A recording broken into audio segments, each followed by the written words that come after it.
Hello and welcome back to another double header of Dungeon Crawl Classics, where we are playing the one who watches from below. Please do, if you enjoy this and you haven't already subscribed, please subscribe. Without further ado, let's get started. So with Devious Dungeons, Foreboding Forests and the Coolest Cats, my name is Phil and welcome to the Dark Orb.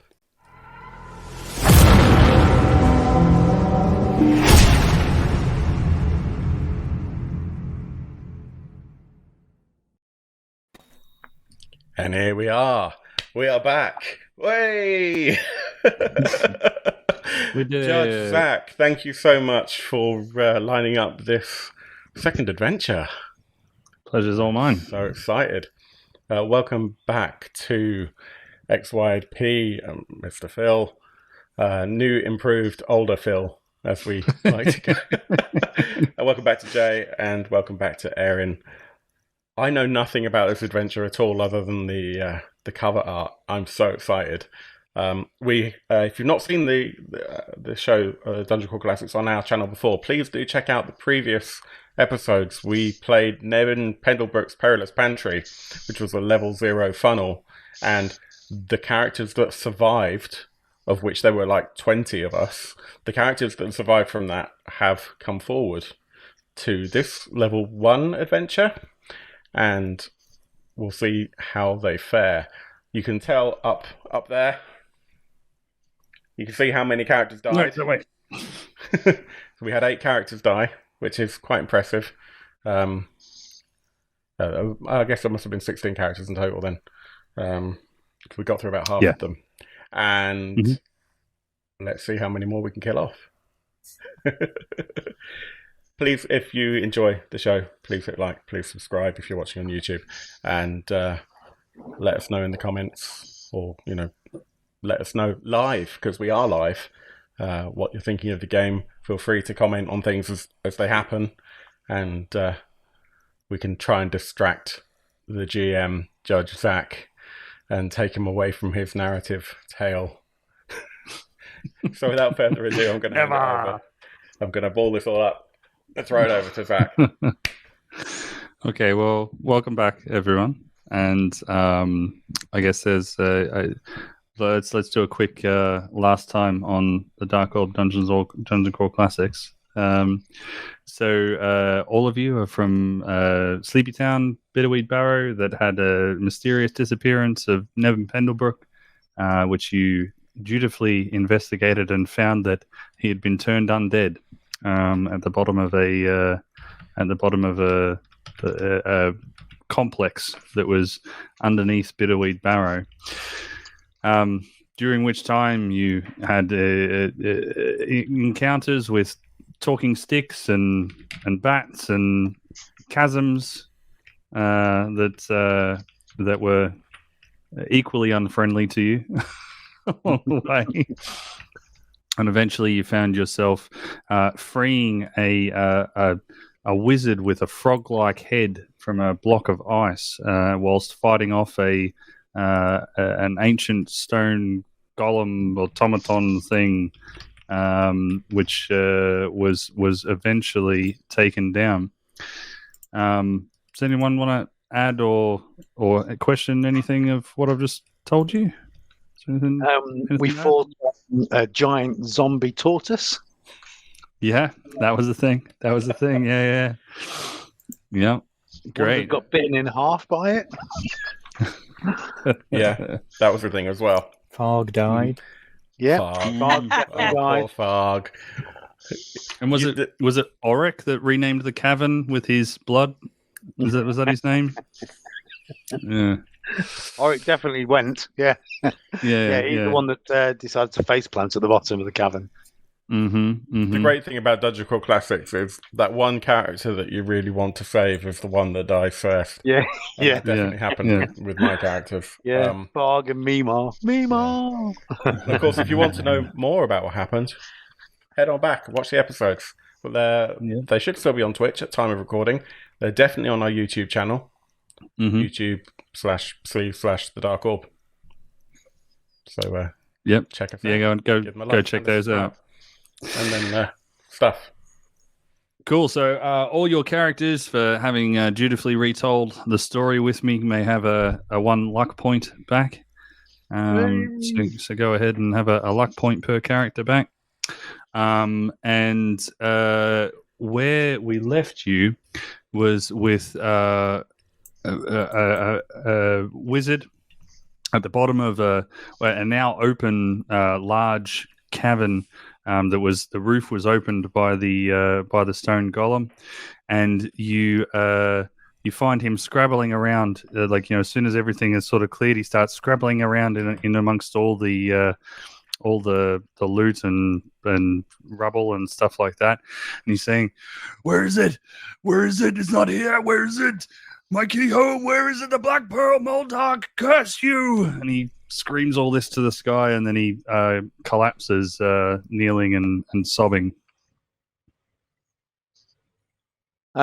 Barbo's going to go up to him then. If you remember, he gave Barbo a wand to kind of burn the ice away. Yeah. So he's going to go and ask him what it is he's lost, and can we help him find it? Is it amongst all this rubble? There's gold and gems and other such things. What were you looking for? I think his name was something like Veruth or something like that, was it? Veruth, yeah. Veruth Moss. Yeah, and so he looks up at you with glassy black eyes and says, "Well, after you showed me the shard of the mirror, which was my only way back to my own dimension, still haven't quite forgiven you for that yet, Dick. And my only other way home was through a magical talisman. Well, a talisman. It's like a magic thing you wouldn't even understand, and it's in the shape of what you would understand to be a black pearl. It's supposed to be in amongst here, but I've been trapped in that ice for hundreds of years. Who knows where it could be now?" Well, we haven't seen anything that looks like a black pearl. Can not the bits of the mirror help you? Can not the bits of the mirror help you? No. I wish I could remember which one of my characters it was that broke that mirror.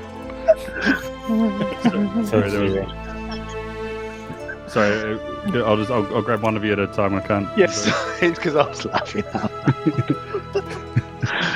Zuri says, "Can you not mend the mirror?" Can you not mend the mirror? I'm sure that in whatever hovel you lot are from, I'm sure that you're all very clever, but you are not interdimensional magic travel clever, all right? We can't just fix them. No, I need the Black Pearl. It's not here. That's why I'm on my knees crying to the gods. Is there any way that we can track it? Is there any way this is who would this be? Just looking at stats. This would be Groovex because he's not stupid. Is there any way we could track it? I mean, sounds like a very valuable item, so it must have some notoriety.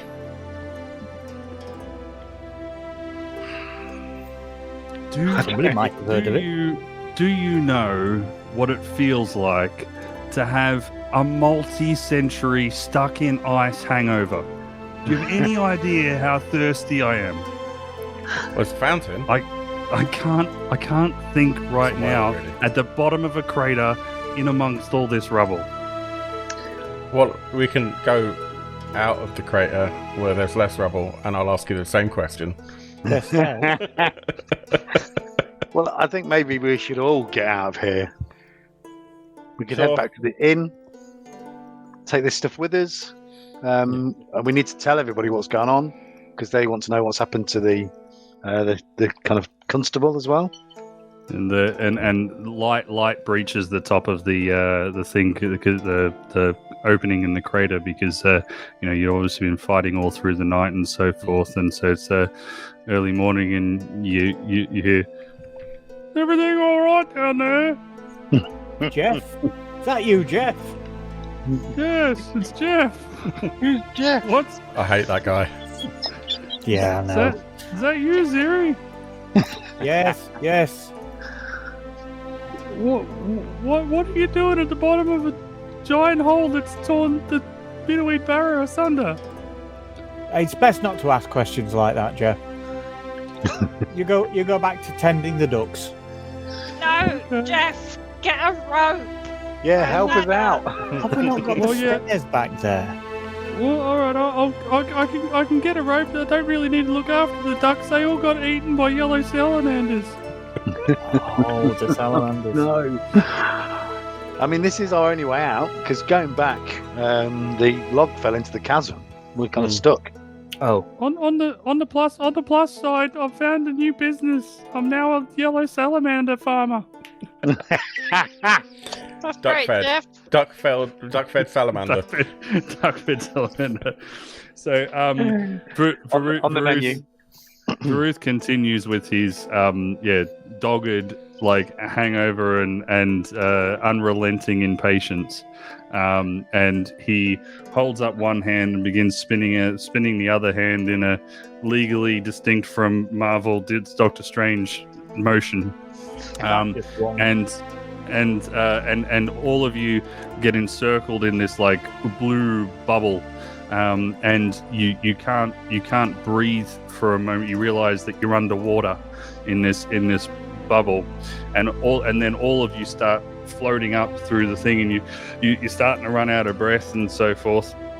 And then just as you think that you're gonna burst a blood vessel from holding it, you land on the water goes whoosh all over the ground, and you're at the top of the chasm. And Veruth doesn't say a word. He just storms off and fucking bug is idiots when I need the black pearl, and he's just kicking. He kicks a salamander as he walks past, and then he walks straight into the bloody bullfrog and slams the door behind him. Jeff, don't worry. Nobody needs you after all. Yeah. But why was there a frog-headed man? Again, it's best not to think about these things. Why was he wearing a dress? Again. Because he's a magic person. At least it wasn't a man-headed frog. Yes, indeed. At least he wasn't a man-headed frog. No one likes reverse centaur. Yeah. All right. Cool. So, I'm gonna just sort of do a little bit of montaging here, in the sense that over the course of the next couple of weeks, the town pitches in, including yourself. I mean, they're coming to terms with the fact that they've got a pretty decent sized chasm that's now opened up in the middle of their town, and hooray for tourism. Well, and yeah, that is one thing that over the course of the couple of weeks that does actually become a thing. There is a little bit of tourism. People come. They are trading for yellow salamanders and stuff, which becomes quite a big trade for Bitterweed Barrow. They're fairly unique in the fact that they're yellow, and actually a few sort of thiefy assassin type people come by to get them for sort of natural causes, sort of death sort of thing, and it's but the Bitterweed Barrow is now tenfold. I mean, 10 times nothing is still nothing, right? But it's something at least, and so that's One day quite our good. town will be able to afford that horse everybody keeps talking about. There is village horse. There is one way in which Bitterweed Barrow has become, or has made the crater somewhat more palatable or livable for the town to continue to operate. And you lot were involved in doing that. So why don't you tell me how you've made a crater going through the middle of the town a little bit easier to sort of manage? Stairs. Stairs? Stairs. Stairs. I put a lot of signs up going, crater, don't fall. now you're thinking, Fences. But for Jeff, I've put no such signs. I hate that guy. So right by the salamander farm, previously known as Duck Pond. I've put a sign saying "No crater here. Walk with gay abandon." Well, I was going to say Barbo and Brody have been part of the team that've helped clean up Nebin's house, because obviously that's the entrance one way into the kind of network underneath the town, and it had been trashed by however many thousands of salamanders. So we've been helping to clean up over there.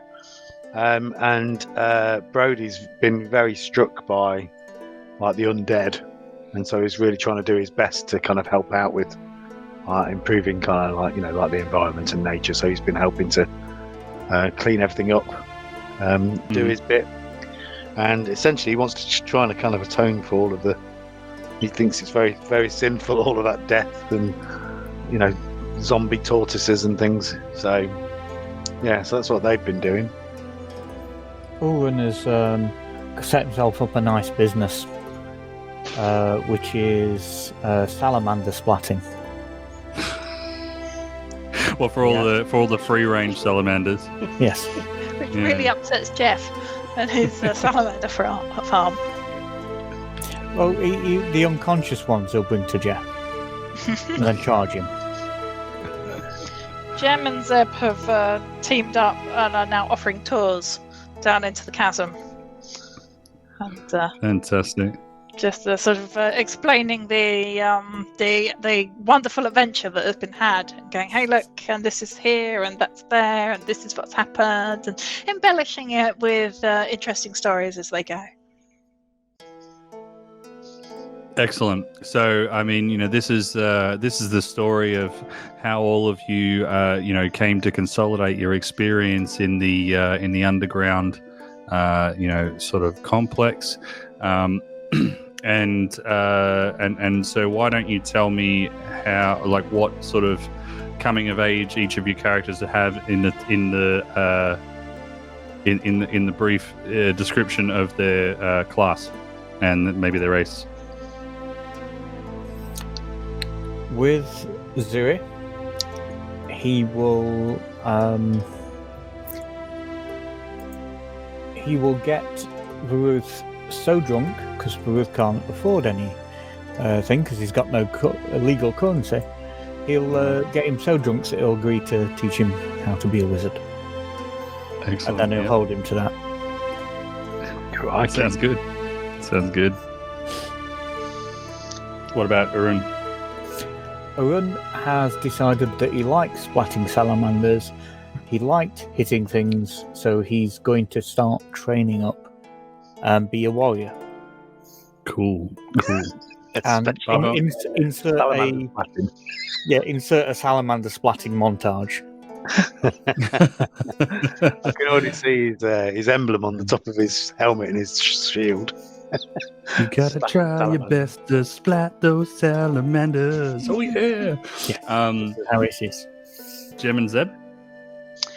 So Jem, rather than going the route of getting Veruth drunk and that sort of thing, she used her feminine wiles as a mid-witch cuckoo-looking, slightly creepy younger girl, and managed to convince Veruth to teach her a dabbling of magic. She caught his interest by unfurling a snakeskin scroll in front of him and sort of going, do you know what this is?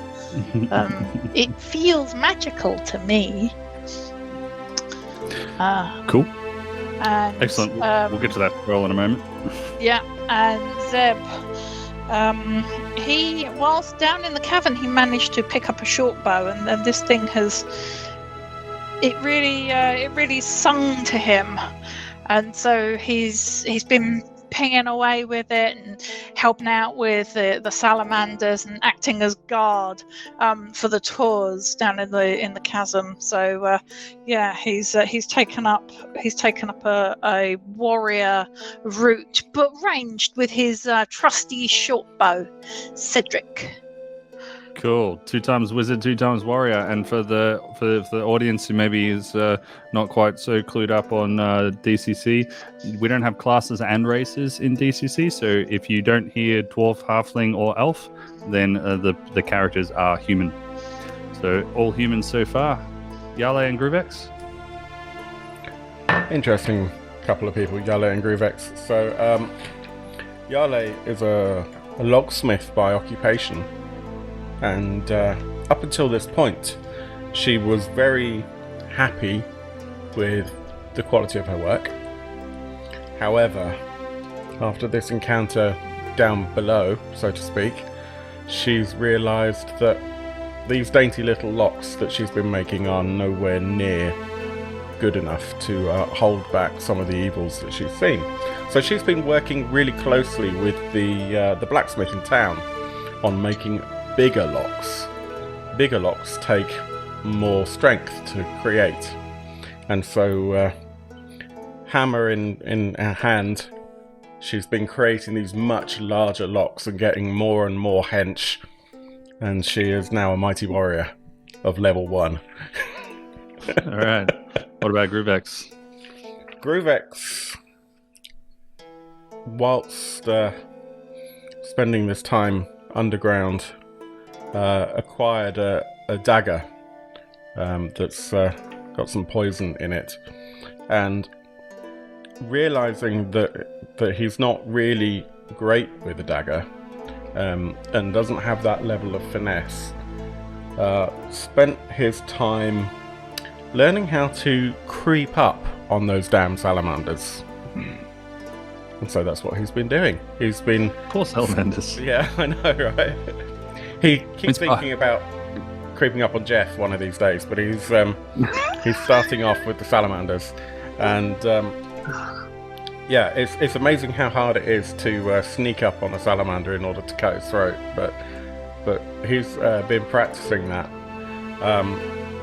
and also it's quite challenging to climb a sheer wall to get the salamander that's sort of stuck on, because, you know, like other lizards, salamanders around here can climb walls very easily. Humans not so easily. So he's been climbing up walls and stabbing these little bastards.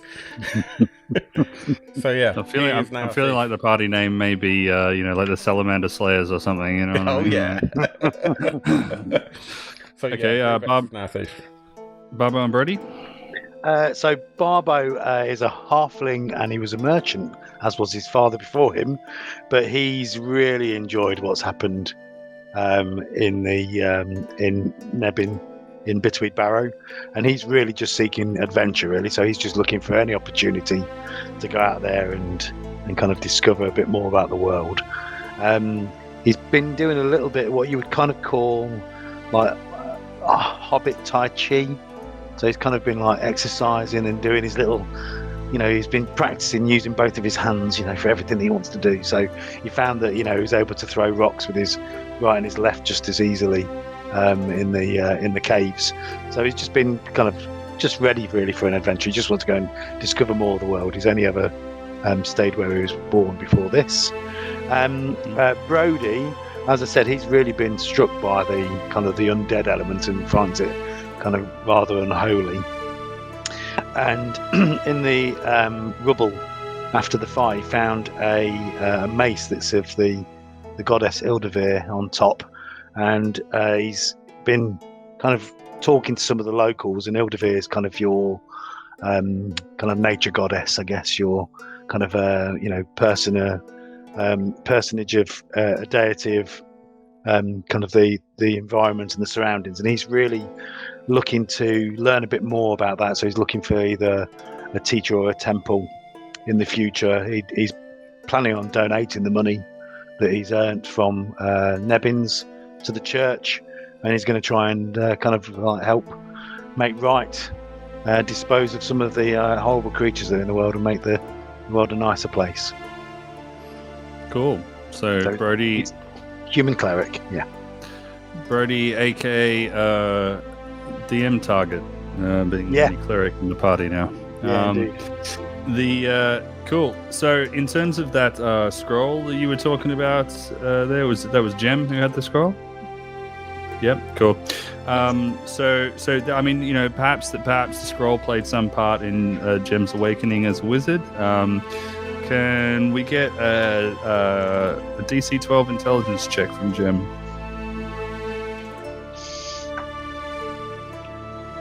15. Excellent. Okay, cool.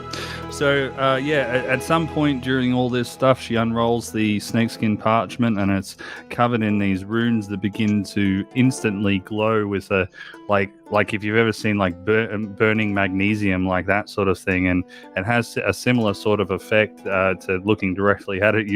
It burns into your eyes, and you throw your head back, and you know you feel piercing pain in your eyes, and that it's almost like you can feel that pain squirreling its way into your brain. And when you look back again, the runes are no longer glowing, and there is text that you're clearly able to read. It's not in a language that you've been able to read before, but you clearly understand it. Like when you're in a dream and you know someone is someone, even though they don't look like them, but you know that it's them, so that sort of thing. You get that with this text. And so if you roll a d4 for me. 3. You get to cast magic missile 3 times. That's just like a thing you can do. You only got 3 times to do it. It's like basically the scrolls taught you to have it for a certain amount of time. The spell check, because you don't actually know the spell, would be at a d16, but you can add your intelligence modifier and your level the same way as if you were casting it because you're a wizard. Yep. Okay, so throughout the course of those fantastic montages that you've just given me, Veruth has had a montage of his own in between being bothered by Ziri. Come on. It's like the kid asking if you want to play Go Fish over and over again, sort of thing. You want to teach me some magic? You want to teach me some magic? We can do some magic together. And he's sat at the bloody bullfrog, and he sits in a dark corner, scrawling and mumbling and croaking and scrawling and croaking, and so you get the point. He's brooding in a Batman-like fashion, and that's basically what he's been doing the whole. Let's say a month at this point. He's been building stairs and stuff like that. So he's not done anything useful with his time then? He's been scrawling and croaking and drinking when Ziri's bought him ale for teaching magic. That's what he's been doing. I think Yarlo will, one of these days, head over to him. You're right there. You haven't found it yet then, I suppose? Found what? I don't know. Things? Your mojo? Valuables? Are the rest of the party? Are the rest of the party with you? Has everyone come to speak with Veruth, or is it just? I can imagine that we're probably all in the pub, but Yeah. I've kind of wandered over just without thinking about anyone else. Yeah, I think we're watching. Yeah, we're watching with. He's dared to go over, speak to him.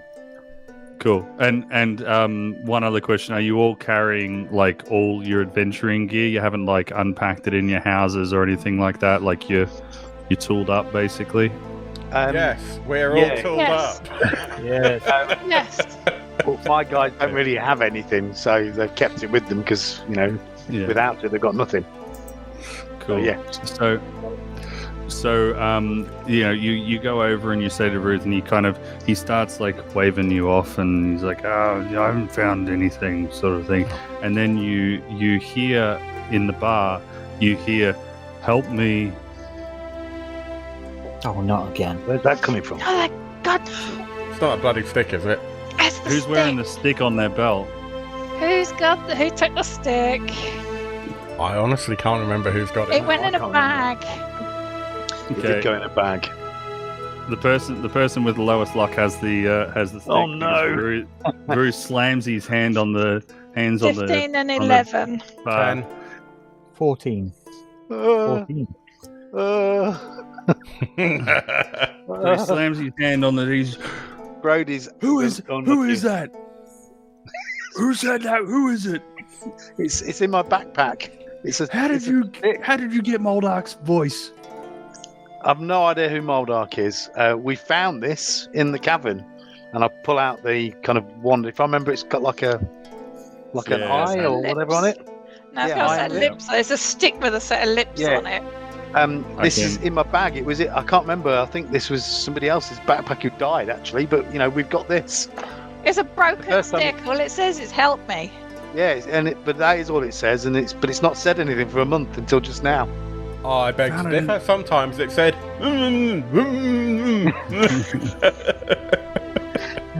You found it in a back. How does it have Moldark's voice? I don't know who Moldark is. And where was the backpack near anything? Oh, Dead crikey. person. Yeah, it was near a dead person, and I think there was There was a dead person at the bottom of the cavern. wasn't there a false eye as well? And he starts you painting. by the end of it. He starts painting his fingers in the air like this in front of you, sort of up and down, and it creates like a little holograph, sort of what you would know as a holograph, and it shows like a image of a man in a dress with a backpack that looks similar to the one that you found in the bottom of the well. He says, "Is this who was dead?" Well, he was face down. Yeah, can you make So- it face down? Yeah, didn't see the face, Switches it, yeah. but face down. I mean, the dress looks the same. It was a lot darker It's as well. a sort of bluey, browny, greeny colour. Less flesh. It looked like that. Bits of with yellow. And I was thinking, didn't the prisoners say that it was Moldark that in prison? Yeah, and he starts going, Moldark, you fool! And he explains, not in Veruth's voice because I can't do it anymore because I'm already jacking my voice. He explains that Moldark was the one who imprisoned him in the ice, and he remembers Moldark walking out with it wasn't a wand, it was like one that he was going to like turn into a wand, but it was just like a stick at the time. He explains that what must have happened is he must have been walking out. He must have slipped off the tree bridge. He must have slipped off the tree bridge, fallen to the bottom. So, like, with all this mystical power, he's succumbed to mere gravity. He runs his hand over the stick and he says, "Yeah, this is just a magic mouse spell. He was calling for help. What an idiot!"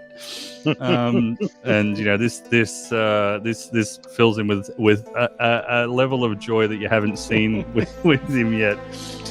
So this cheers him up somewhat, and he goes on to explain I must get back home to my home plane and try and apologize to and appease Obelisk.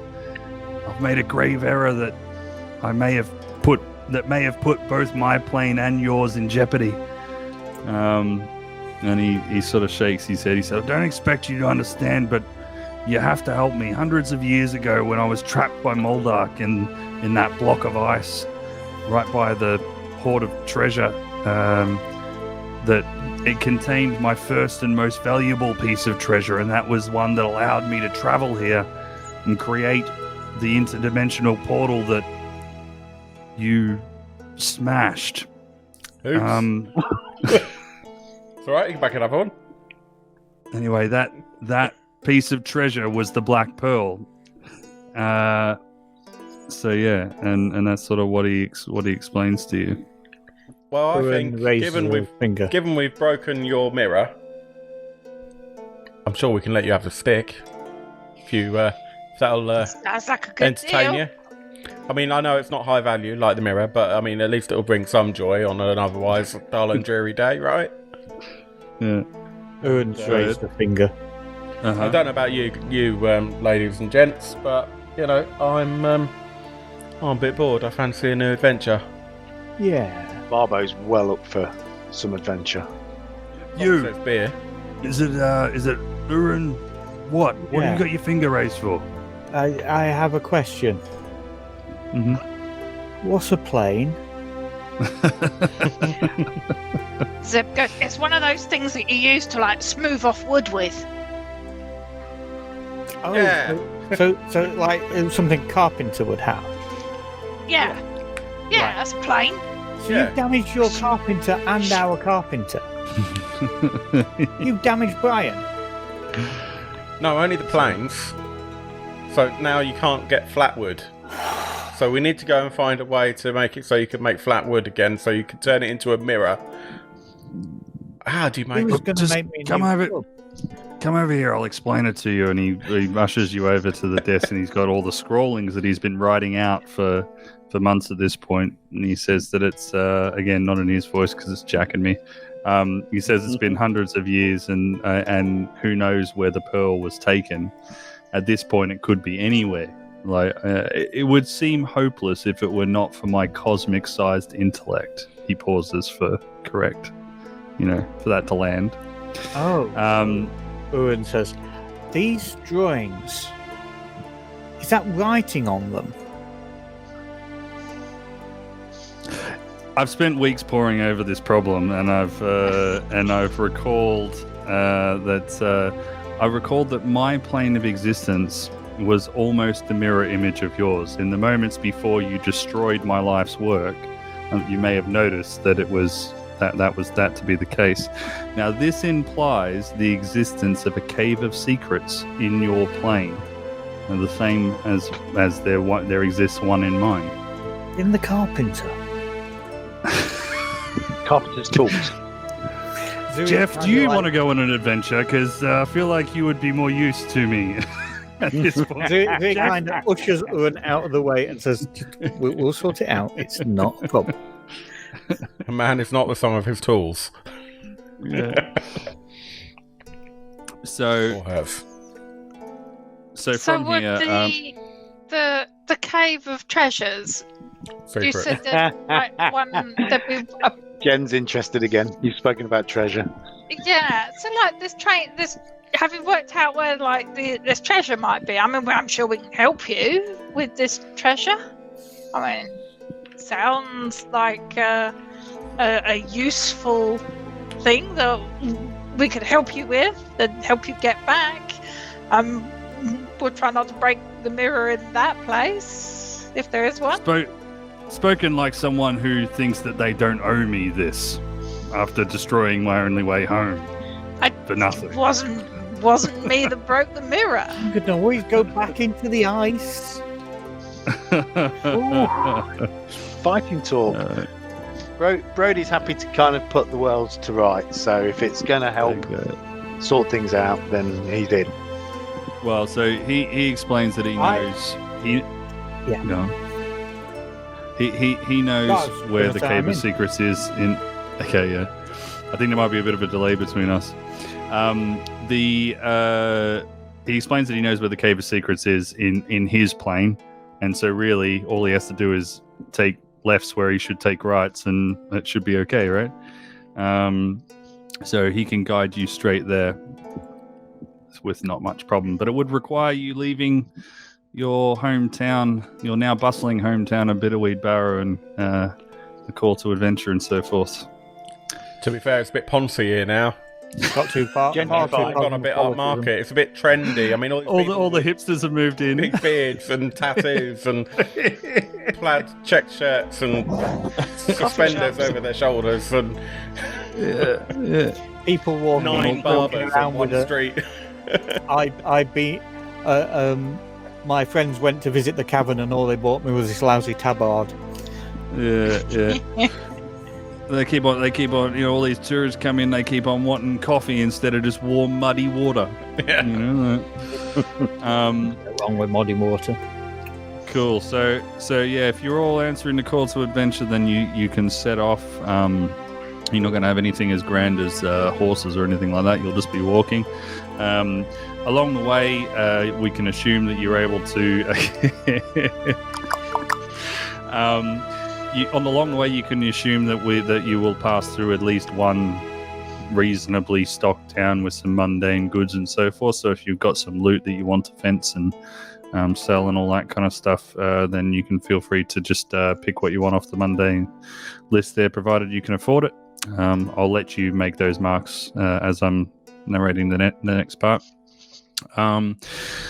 So along the way, you'll take turns walking with Veruth, who will explain a number of things along the way.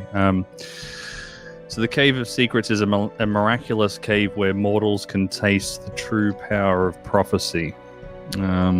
Any question can be answered if you're willing to pay a hearty price in coin.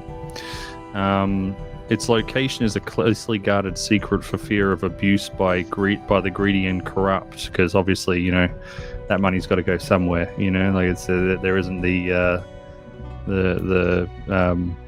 money transit vans that you have in modern times. It all just kind of sits there, so it is a bit of a honeypot. The source of the cave's power is an even deeper mystery, not even known by Veruth. But what he does know is that if you go there, then you might be able to ask where the Black Pearl is, so that you can then potentially go and get it. So the Cave of Secrets would seem like a pretty solid plan. It's the sort of plan you expect from a galaxy brain frog wizard. So to receive a prophecy, the seeker of knowledge enters the cave with some kind of tribute. There are herbs that are then burned that induce a deep sleep, and then the true seeker must focus on his or her question as they drift off, and the answer comes to them in their dreams, or they never wake up. What? So yeah. Wow. So that's what you get over the course of a couple of weeks worth of travel. Want to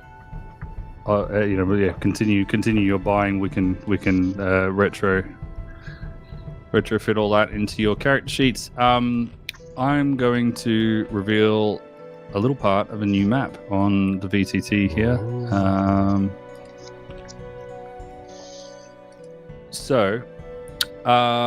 It's been a hard trail, but your pulse quickens as you spot the cave.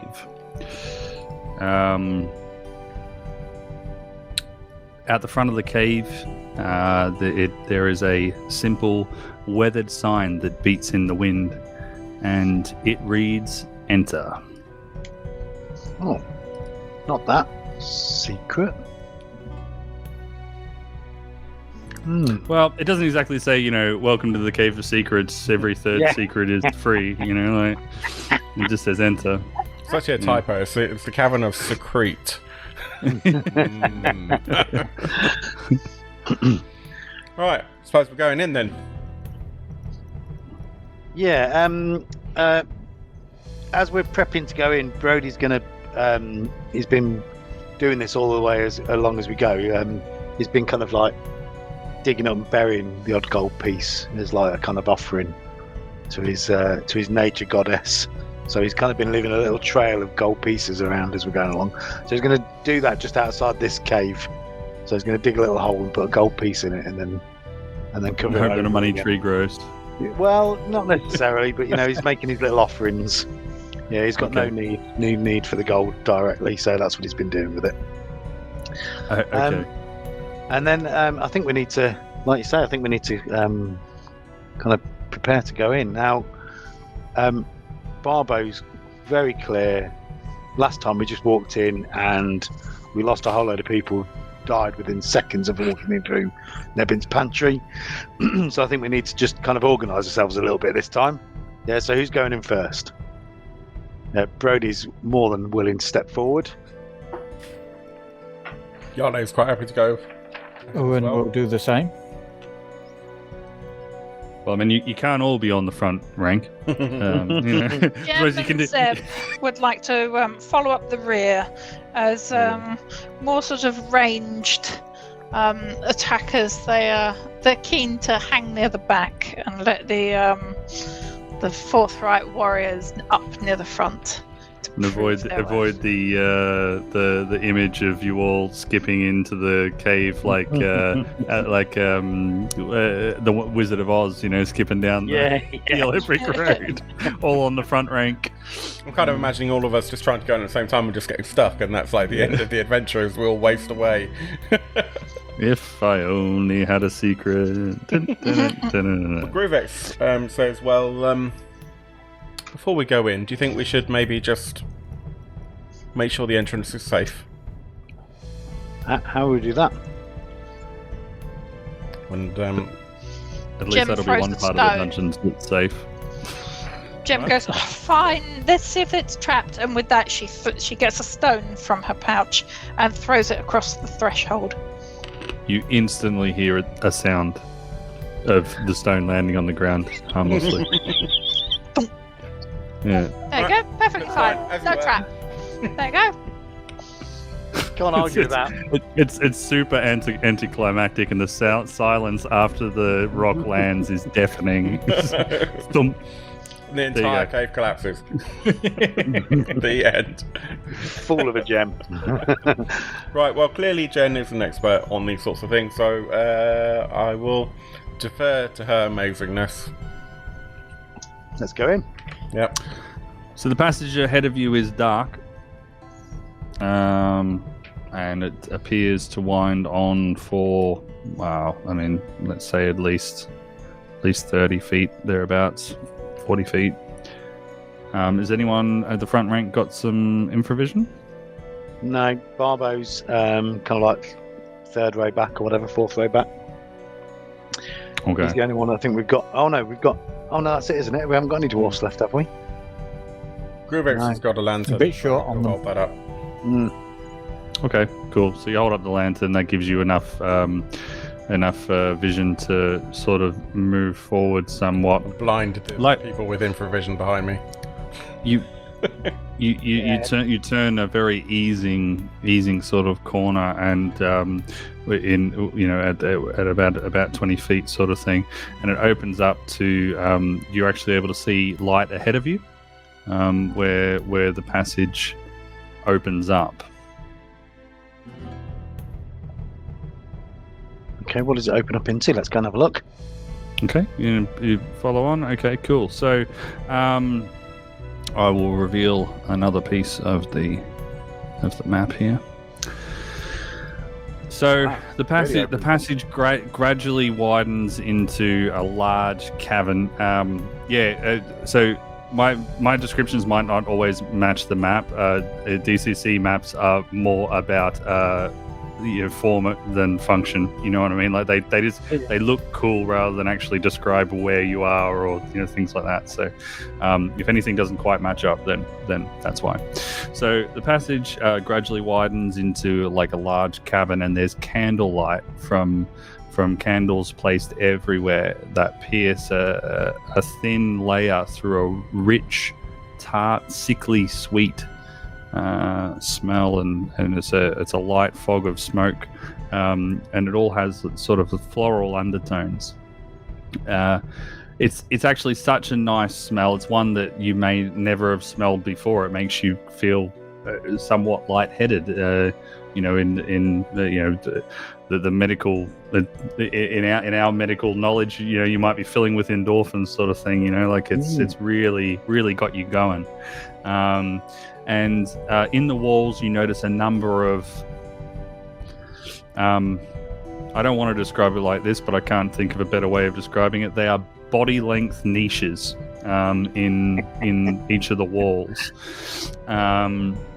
And in the center of the room, there stands a stone obelisk beside a small altar.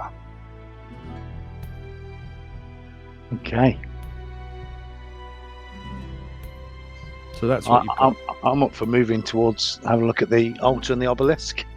Okay. Owen will go up with you.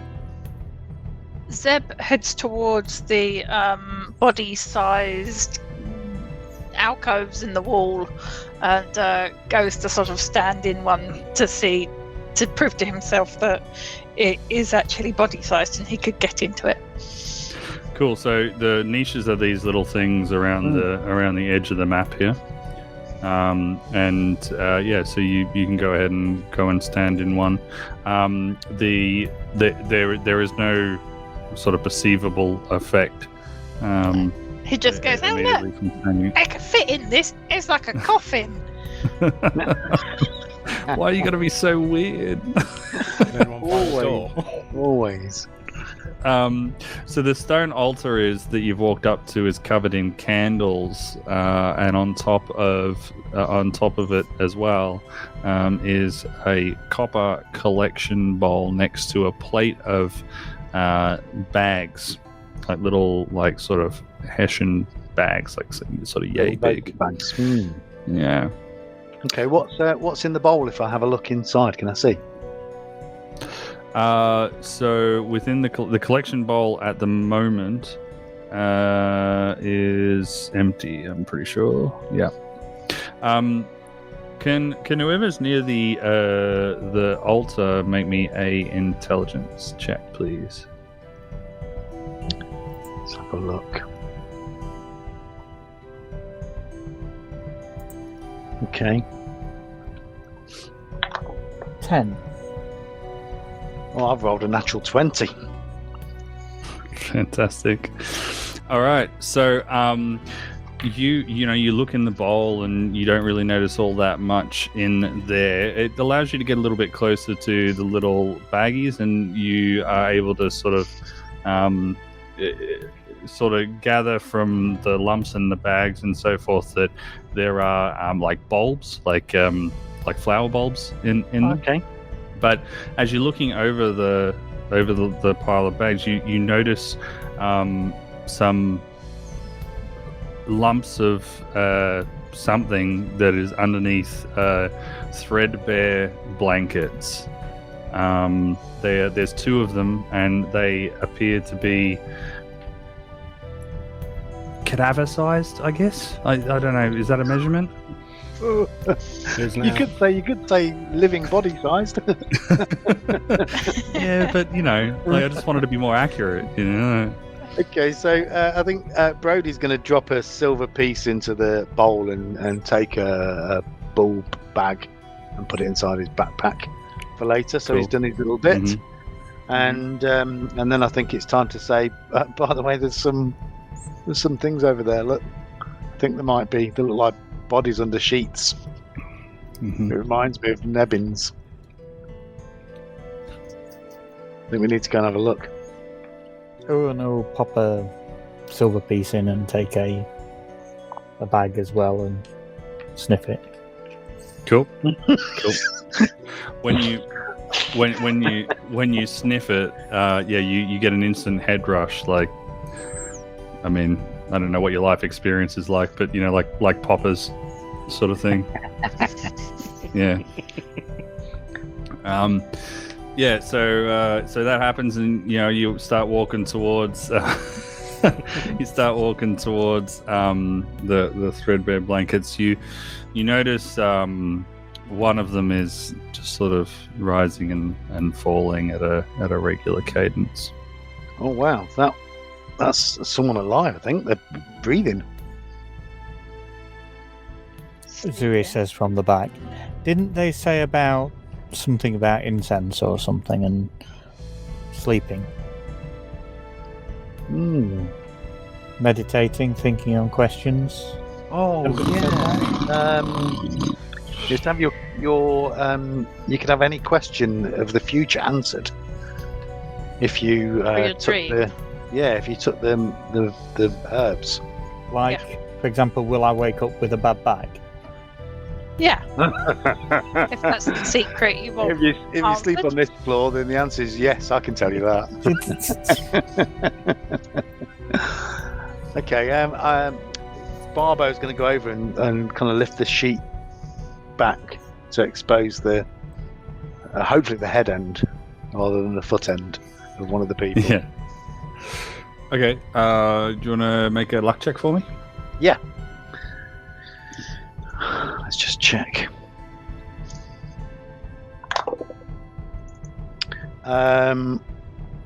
I've rolled an 18 and my luck is 14. Okay, so you do reveal the head end of one of them. You decide to go against your best instincts and go for the one that isn't going up and down, because of the luck check. And you do get the head end. When you pull it back, what is revealed is the face of a deceased elven female. Barbo's moving back. There's a cool. So you know that. Yeah.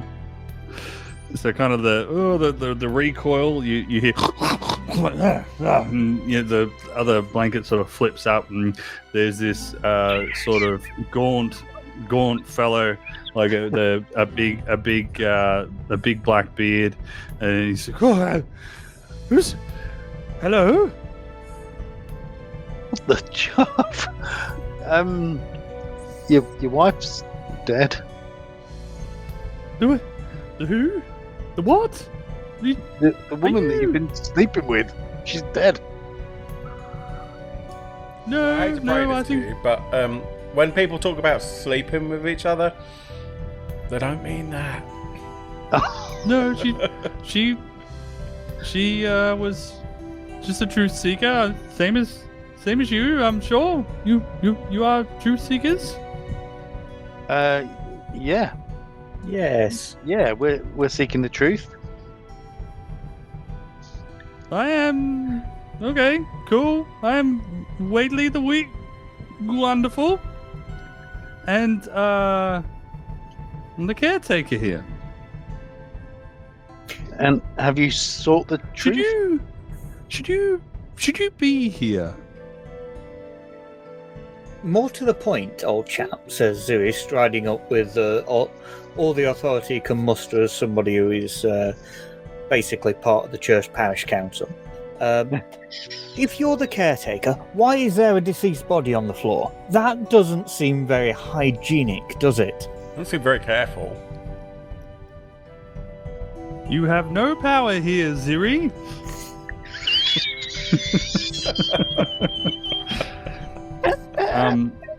No, sorry, I couldn't help make the joke.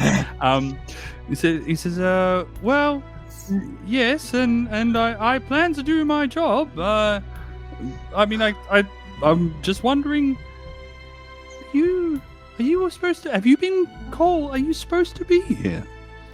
Did you Of not course we are. foresee our presence? Did you not get the letter? Do you know Of what a course I'm meant to be caretaker here. is? Why, About- take care of about- things. About the inspection? Every couple of 100 years. There's only one person who could inspect my works, and it is not you. You supposed to be. I don't think you're supposed to be here. We are. We are supposed to be here. We're definitely meant to be here.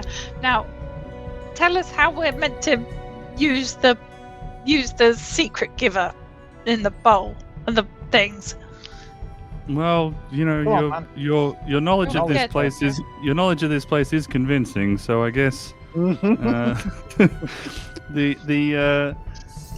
order to learn secrets, you simply place a tithe in the plate and burn a bag of bulbs, and then lay in the rocks that are in the niches around the outside. But are you sure you're supposed to be here? Because you don't look like normal truth. I'm not sure you're supposed to be here. We've been specially sent. Special mission. Yeah, and we're seeking a very important truth. It's a very secret mission. Right. Above my pay For grade. you- Disgusting. For you to know, you'd have to do your smoky weedy dreamy thing. Well, I'm a bit concerned if you don't know, then you probably shouldn't. Owen pipes up. It involves carpentry. Shut up!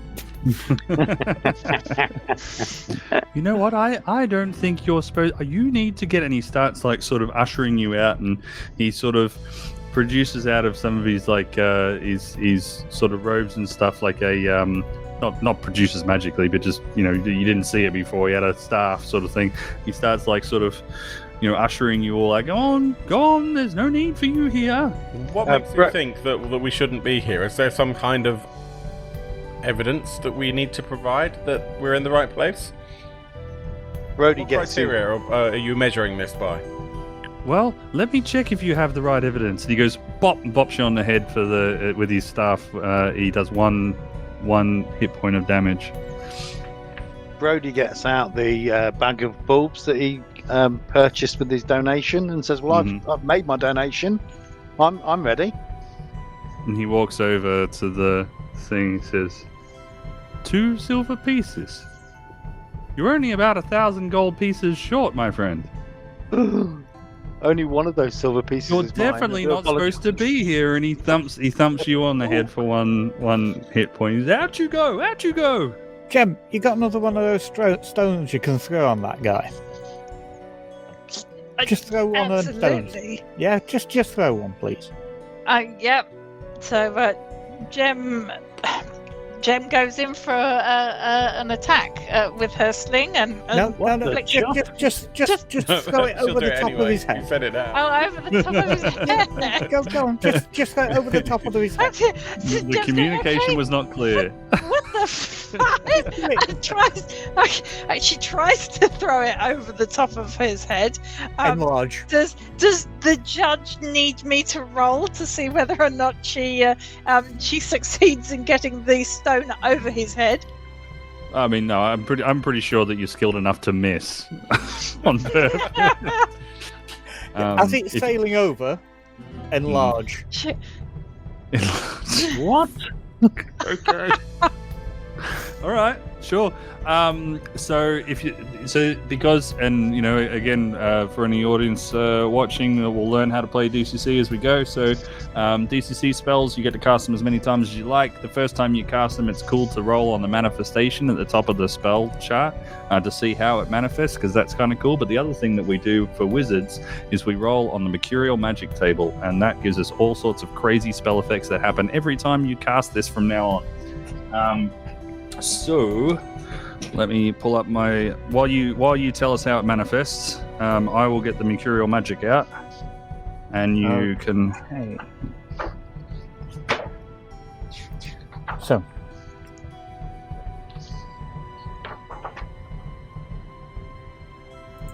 just rolling for it now. Yep. The target, which is the stone, visibly enlarges. Okay, cool. Cool. Like an 80s cartoon. Boop, boop, boop, boop, Yep. sort of thing. By any noticeable amount? I mean, is it like it's gone from like 2 inches to 2.5 inches? I do believe I have to roll. Yeah. Okay. Cool. So let's do the mercurial magic, because that will happen at kind of the same time. So the way that you roll on the mercurial magic is it is a percentile dice modified by your luck modifier times 10%. That sounds really complicated. Basically, if your luck modifier is a +2, then you get plus 20% on your percentile die. 18. 18. Okay, cool. Can you make a note of that? Just write like mercurial magic 18, next to it, so that we can remember that this needs to happen every time you cast this spell. So what you get is Vermin Attractor. The spell attracts a swarm of bothersome insects to the caster's location that arrive 1d4 rounds after the spell is completed. These insects mill about the caster, biting for 1 point of damage and causing the caster to suffer a -1 penalty to all saving throws, initiative rolls, and spell checks for 1d10 rounds, or until he adequately takes measures to disperse or escape the swarm. So the smaller version of that is you have to roll a d4 after the rocket is made big, and then you get a -1 for 1d10 rounds to all your rolls, unless you swat away the whatever insects you deem have come around you. 3. So Okay. it's wasps. Everyone's favourite. Everyone's favourite. All right, But cool. that means So every time it'll be wasps, or will it be? So every time you're going to be attacked by wasps. it's vermin. Vermin. So you can whatever you prefer. All right, cool. So yeah, the rock goes over, and it is enlarged above Whately. And what happens next, you have never seen in your illustrious adventuring career of about a month. He looks up, sees the rock sort of enlarge, and it happens so quickly. It's like a single frame sort of thing, but you see him look straight at all of you. It's as if he has looked directly in each of your eyes at the same time. Like you've all got different perspectives of the same thing, but he's only got one head. And then he just has this like this grin, like this Kubrick stare and grin sort of thing, and then his face begins to sort of become wispy. The beard becomes wispier and wispier and so forth, and then he turns into black smoke that gets dissipated as the rock lands below. It rolls its way across the top of the rock and coalesces into like a cloud at the top that sweeps down past your feet in sort of a threatening manner, and then whiffs back up around and into the blackstone obelisk that's in the center of the room. And all you hear after that is sort of dissipating laughter. What happened there? I knew it'd work. Well, that got rid of him then. I don't know if it did. I ever feel like maybe we're not supposed to be here? Not at those prices, no. I think we just made our first enemy. I don't know. If we were really Yeah. his enemy, he'd have killed us by now. Unless all he can do is bot people. So in fairness, because you might not be able to see much on the VTT here, I just want to describe the room a little bit more.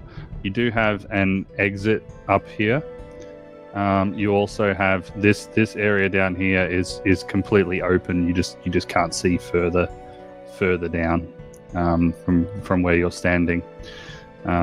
So yeah, I'm not necessarily trying to coach you out of this room, but that is, that's what you got, because it wasn't in the description. I think straight away, Yale will proceed in the direction that she believes to be north.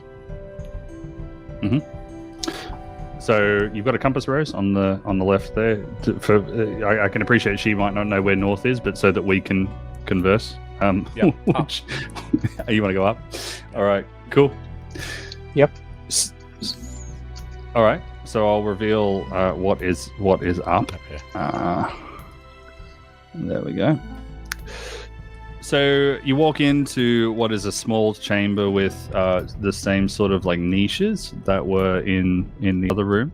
A mouse darts across the floor, and you could have sworn that you saw on the back, on its back, like a glistening sort of hump on its back, but it moved way too quickly for you to be sure.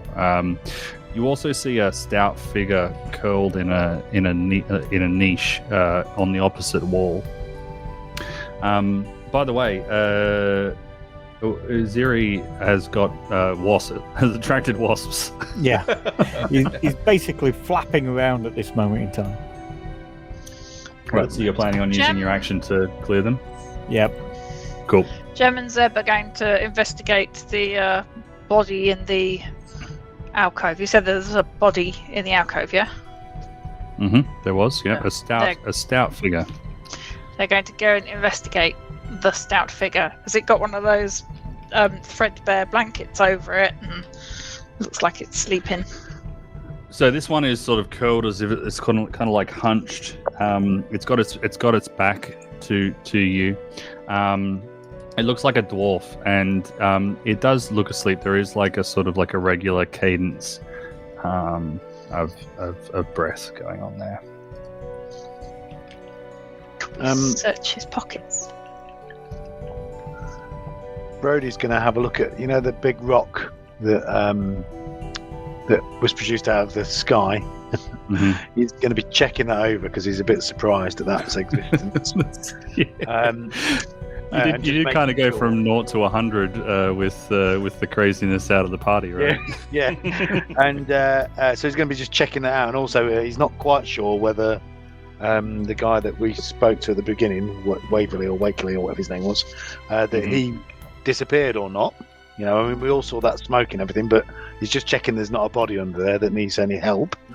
And Barbo's going to head over to see what's going on in the other room with the dwarf and stuff. So he's there ready to help. Okay, we've got a couple of things going on here at the same time. So let's just do the one that in the room that we're leaving for. So if you're looking at, you wanted to look at the obelisk, right? Yeah. Yeah. So the obelisk is carved from like jet black stone that juts out of like a hole in the floor, and on the back you didn't notice this until you'd sort of like gone around, and that seemed to be where the smoke had sort of disappeared to. There's a large baleful eye that's carved into one side. So yeah. You notice that as Ziri walks past the obelisk, because you were all sort of walking down that way, the eye sort of tracks Ziri as they walk past. Oh, that's creepy.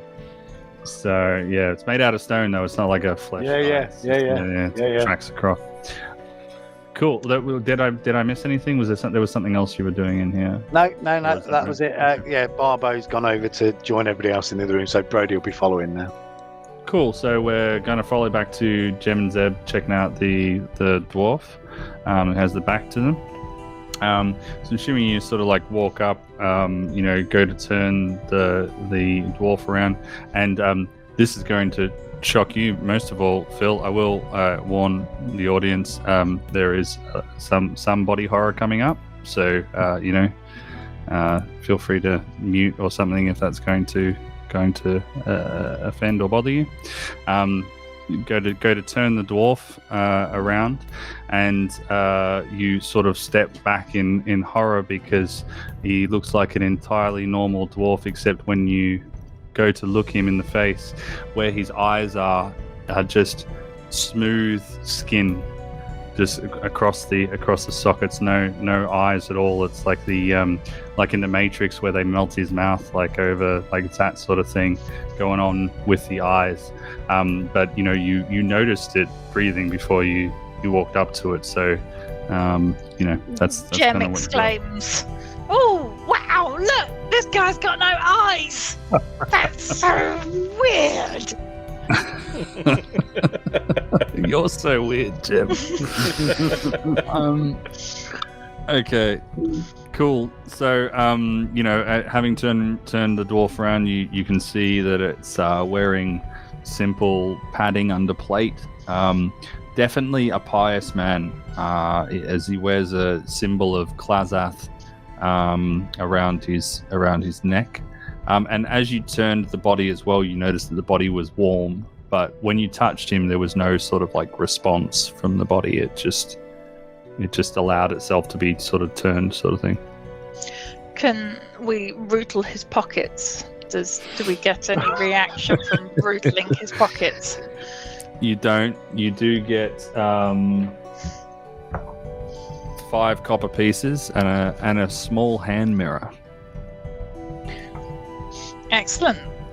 Mm-hmm. Jem takes both of those, pockets the copper pieces, and goes, "Oh, look, well, he's not going to need this, is he?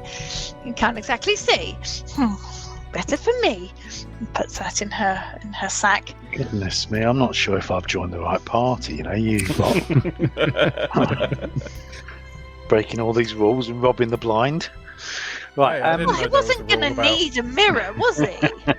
Indeed. Didn't even see you coming. Well, that's awful. But I mean, talking about eyes, Ziri, the obelisk back there has got an eye on it, and I'm pretty certain he watched you walk out of the room. Yeah, Really? yeah, really. So there's I definitely think that's nothing where about this guy's perhaps eyes looking Looking for the eyes. bees. Wasps. The jaspers. They were wasps, weren't they? Yeah. Buzzings. So this dwarf's kind of like comatose, I guess. You know, he's like alive but not conscious. Yeah. Certainly not reacting to being pickpocketed. So we've got a dead body and a living dead body. Has anybody riddled the dead body? No. No. I think with But that, I've got a Why are you suspicion looking somebody's so going to be gleeful? doing. Yeah. Why are you looking so Somebody's going to gleeful at do the that. thought? Is there anything else in this room that the dwarves in? Not particularly of note. Yeah, there's the niches, and then he would be the feature of the room. He really pulls it together, you know. Like, yeah. It looks like Wonder he what- really belongs here. Let's It's leave like him to it. He's like a Maybe rug. that- You know? Yeah, I was going to say he's like flat pack dwarf. We've yet to. Yeah. are there any like blankets or anything around that I can? No. It's What- as I say, it's pretty. Is the There's still dwarf, like, still blankets in the front in the entrance in the, room. in the that you were entrance. Having heard that there's some eye that's like following us around, I think Groovex will go and see if he can find a blanket to like cover the eye with. Okay. Yeah, sure. There's blankets, those threadbare ones that were in the front room. There's 2 of. So yeah, you could do that. So that's what he does, and yeah, maybe whilst they're also just like have a little bit of a poke around and see if there's anything that he's overlooked. What on the dead body? You mean? Absolutely. Okay. Cool. Rob him from the dead. Rob him from the blind. Oh, and we'll look down the main chamber again. See if there's anything Cool. we've missed. There was 2 silver pieces on the dead elf, and if you're walking around the chamber, as I say, there's like openings sort of down the bottom there on the VTT. I've just revealed yeah. some more stuff. So the bottom of the chamber there sort of slopes down towards a slopes downwards here, down towards a sheer drop off that's held that's held off by like a fence. Mhm. You able to show that for us, Phil, on the stream? Sorry, I thought I had that up. There we go. Yeah, so it slopes down here, and then there's a railing here, and then there's also some stairs that are leading up around sort of a back area, if you will. I found stairs, says Owen. And a big drop. There's also a pit. What's Anyone at the bring Jeff? Poor Jeff. Unfortunately, no. Jeff might have his own adventures. You know. At least there's a bit of health and safety going on at this pit. I was thinking back to poor Auric, who just fell over the edge. You go into gradually more ritzier dungeons Yeah, as you yeah. get inward. So we'll take a wander down then and go and have a look at this pit and potentially the stairs, I guess. Mm. Mm-hmm. So what's with the pit? Why's the railing? What's with the pit? Was it being used Yeah. as like a rubbish dump or? Right. So yeah, the pit was marked on my notes as one of the things that you would never care about. So you're going to need to bear with me for a moment. So yeah, the cave floor slopes downward gently and widens, ending at a precipice, and the railing cobbled together from discarded wooden planks is the only thing that you between you and a cavernous black pit. And the chilly, wet air stinks of bat guano and decay. So yeah, you can't see the bottom of this pit. No, fair enough. It is way deep. I'm voting we take the stairs, says Owen. Yeah. Yes, indeed. Go see how deep it is. And Jem drops a stone over the side. Cool. It falls into the darkness. You lose sight of it.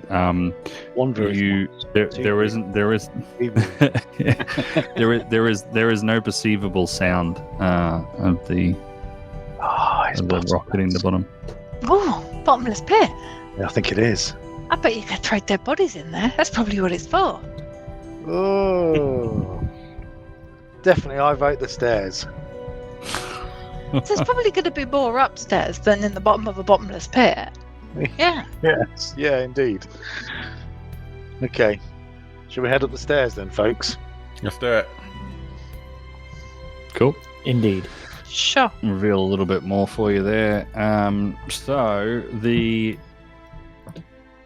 you walk up the stairs and you are presented with a massive metal gate that blocks the passageway ahead, and the large metal plate set in the middle of the door. There is a large metal plate set in the middle of the door, and it has a keyhole positioned in the center. Beyond the gate, because it's barred. It's a gate, right? You can see a large stone door carved in the image of a hideous monster with complete with glittering jewels, right? And that's the gate that you can see. I vote bottomless pit. Let's go back. That's a pretty looking door, isn't it? Oh, this is all a bit scary, isn't it? It bodes. Yale, the former locksmith, goes up and starts admiring the door and the sheer size of it, thinking about how much work it must have been to create and to craft. And Groovex just says, "Look, love, you might be quite good at making them, but I've not seen you make one that's very good yet." Oh. And I don't think there was any need for that. It's nasty. It was nasty. Wasn't it? I thought you were going to be like, you might be good at making them, but I'm good at breaking them. No. I'm a rapper. Groovex is all about the Negging. yeah, negging. Is there a love story here? Yeah, it's a love-hate relationship. And would mechanically, Groovex is going to see if there are any traps.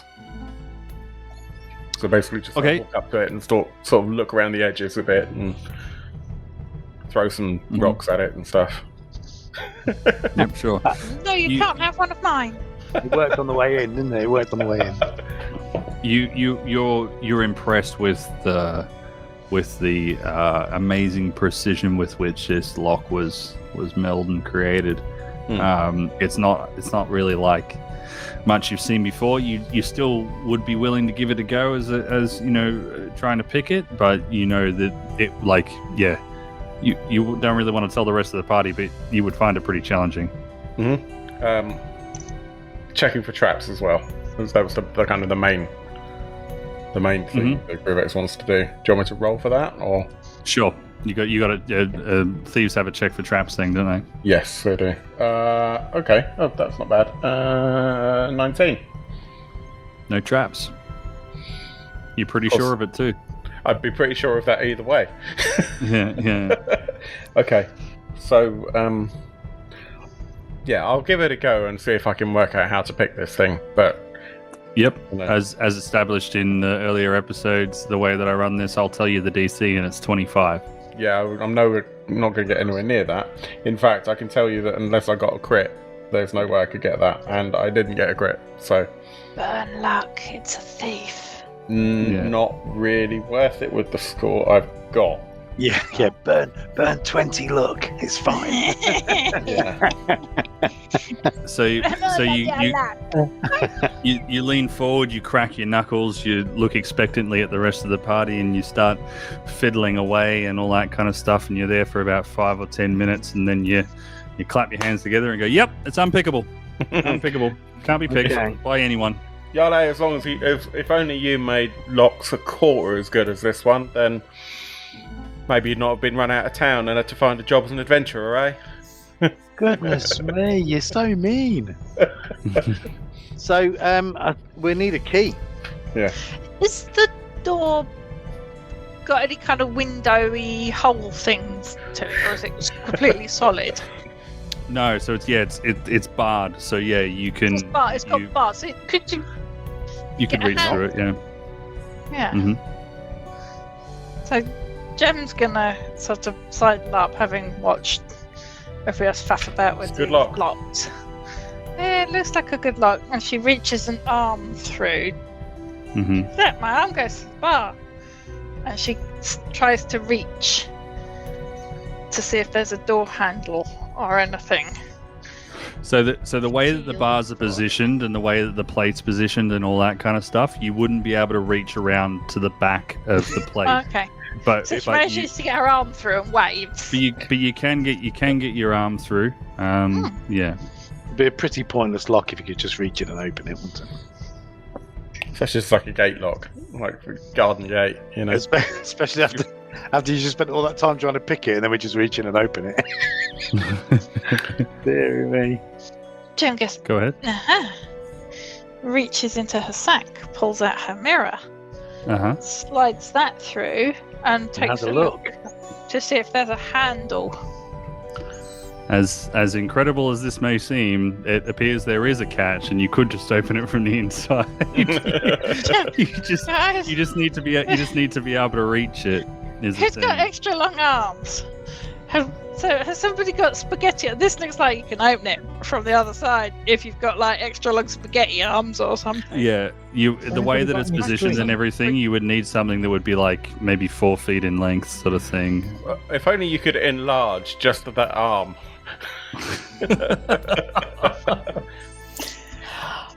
I can give it a go.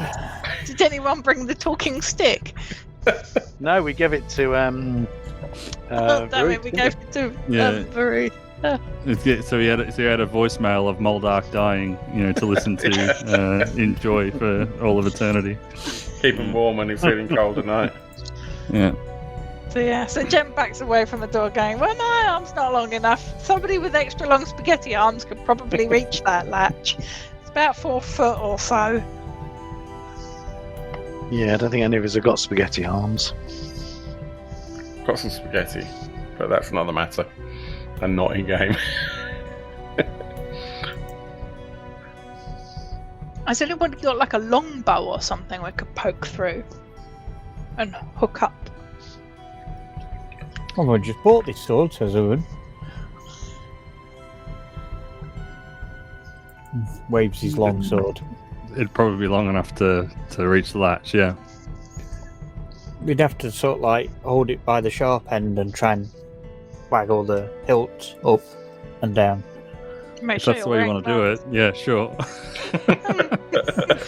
Roll under your luck. I mean, I'm no sword. I mean, I'm a mere software developer. I'm no sword expert, but I'm pretty sure that's not how they work. If you wanted to do that, then you could make a DC 10 agility check to see if you could open the door. Okay.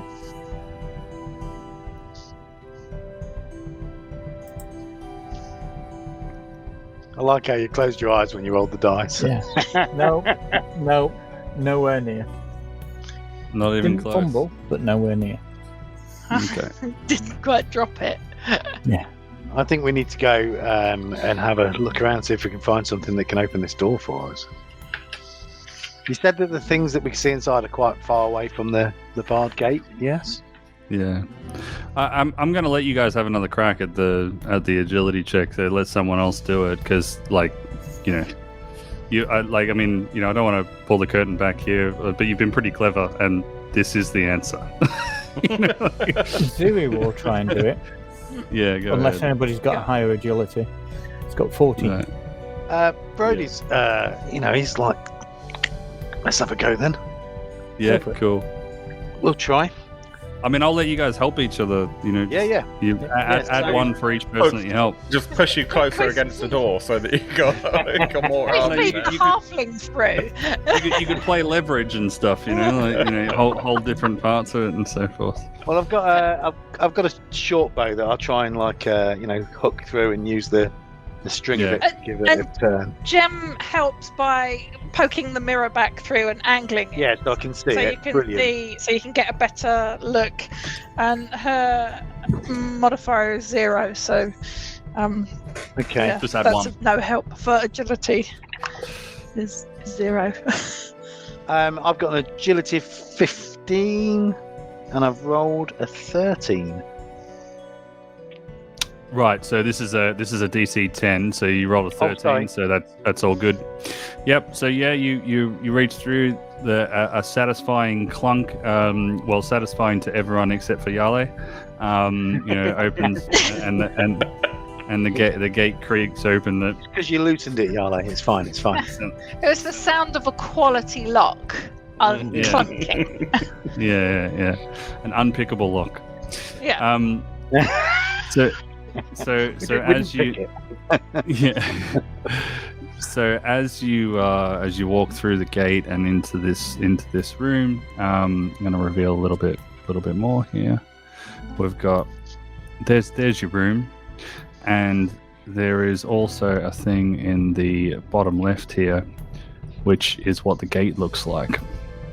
So all the surfaces in this room are worked smooth stone, in sharp contrast to all the natural rock that was in the previous area.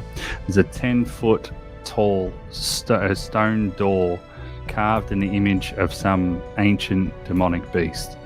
And there are 3 fist-sized emeralds that are set on the door like eyes. And it all looks like what you can see on your screen there. It's quite foreboding. And there are also large clay jars that stand at the north and south ends of this chamber. So that's what you got here. Wow. Another unpickable lock, Yale. I don't think I'm going to be able to fit my my sword through that one. No, not through that one. Okay. So, should we go and investigate some of those jars? See what they are? Hell yeah. Yep. Cool. All right. The ones in the north or the ones in the south?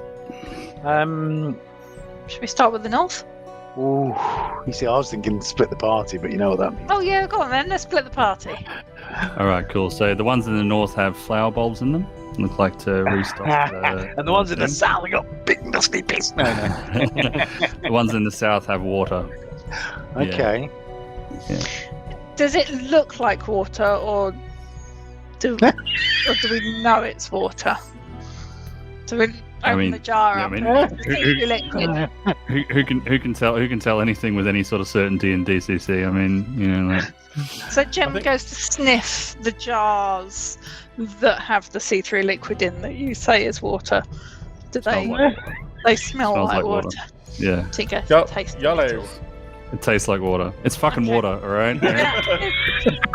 So Yale is going to pick up, presuming that these pots are full of water. Are you sure? How large and heavy are the jars that have got the bulbs in?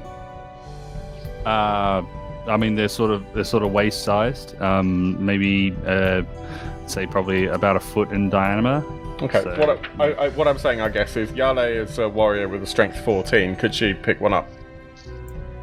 The ones with the water or the ones with the bulbs? With the ones with the bulbs, you could probably do it fairly easily. The ones with the water, I think you'd probably need to roll for because that's pretty heavy. What I just described.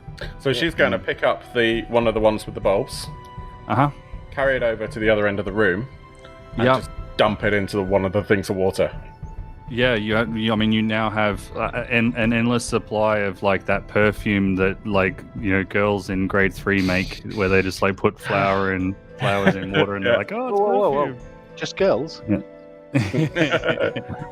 Sorry. Yeah, you're right. In the old times, in the old horrible times, when when gender was a thing. Yeah, that was that's what used to happen. I was just thinking I used to make rose pill.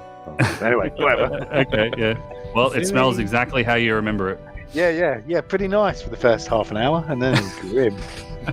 Siri's going to take one of the vases with water, and he's going to roll it to one side just to check to see if there's anything underneath it.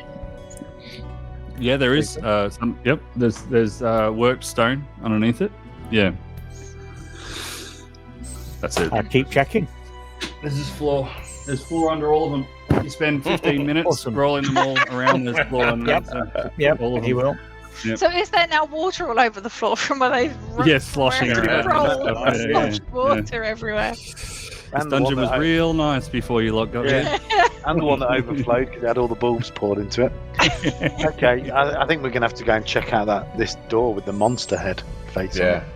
Yep. So the it's as I say, carved into the facade of a demonic beast with 3 fist-sized emeralds glistening in the eyes.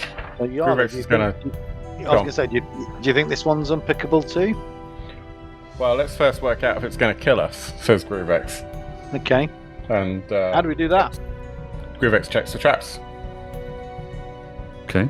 What in what sort of, like, are you checking for traps in the emeralds? Are you checking for traps in the lock? Are you checking for traps in the mechanism of the door? Like, I think in the mechanism of the door.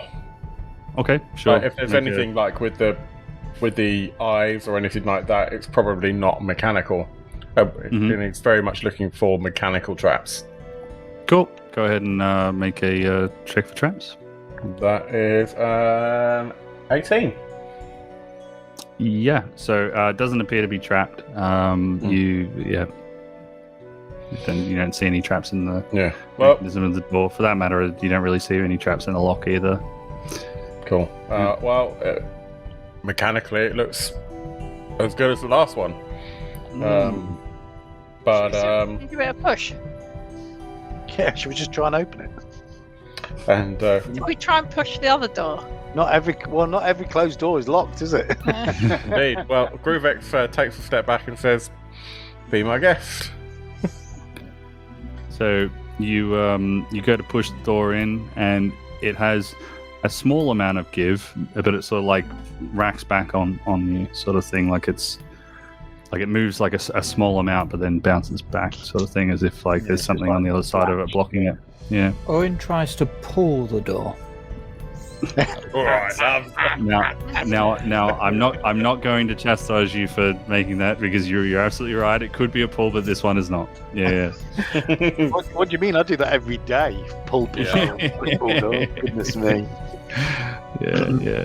I have done that to players before, so yeah, you're right to ask that. There's no like knocker or anything like that on the door, is there? No, the features are. That doesn't look like it. No, the features are the door, the hinges, the lock, the emeralds, and the general facade that has been carved into it. What are you looking at, Jem? Just seeing if there was like some way of knocking on the door, or there's no knockers to it. Owen steps up to the door. There's very pretty green stones in the top of it. Oh yeah, I suppose we could just knock on it. Yeah, that's a good idea. Yeah. No response other than the echoes of your own knock. Yeah. Nobody in. No. Okay.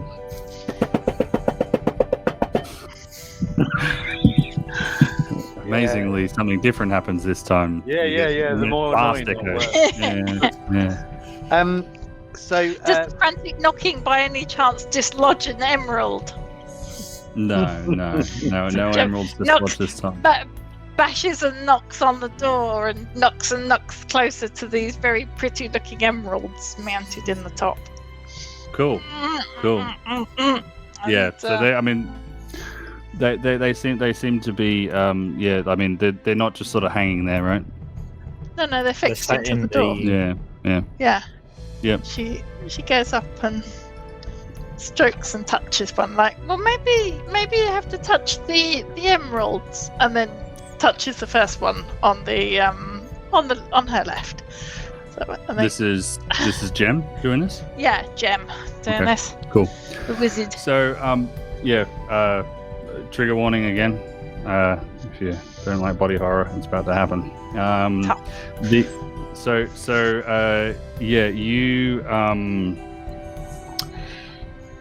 You touch it, and you instantly you just get this, like, for a moment you feel funny, like the when you smell the herbs and stuff, and then your hand goes numb, and the numbness races up your arm, and you start feeling like weird, the fact that the numbness is coming, and you suddenly feel violently sick, as if like it's just, and you're glad then because the numbness continues, and then you don't feel sick anymore, but you do feel numb almost everywhere. And it's, you feel numb just before you're about to retch from being so sick, and the room continues to it like starts floating upwards, and it continues floating up, like the whole room, like all the party and everything starts floating upwards. And as you look up, in the direction that the room is sort of begins to go and float, you get the shocking sight of your own upper torso. You scan your own body with your eyes, and you see your face, and your face has smooth skin over where your eyes would be. And there's a sudden recognition that the room is not floating upwards. Your eyes are slowly slipping down your body. And everyone else is seeing this happen in real time, until eventually your eyes arrive on the floor, where instead of rolling around, they sort of sink into the floor. And it gives the floor a shocked expression, and that's where we'll leave this episode. What? Is that character still alive? Do we know? We'll find out in the next episode. Okay. I will leave the death toll where it is. Oh, what a cliffhanger! Well, the dwarf was more than a coma then. Oh no! So ends our first episode of Dungeon Crawl Classics, The One Who Watches From Below. That was great fun. Thank you, Judge Zach. Thank you, Phil, Jay, and Erin. I hope you've enjoyed it. Please hit like, please subscribe if you haven't, if you're watching on YouTube, and we'll be back very soon. So, just tune in soon for the next episode of DCC, The One Who Watches From Below. And until then, hope your dice rolls are way better than mine. Take care, everyone.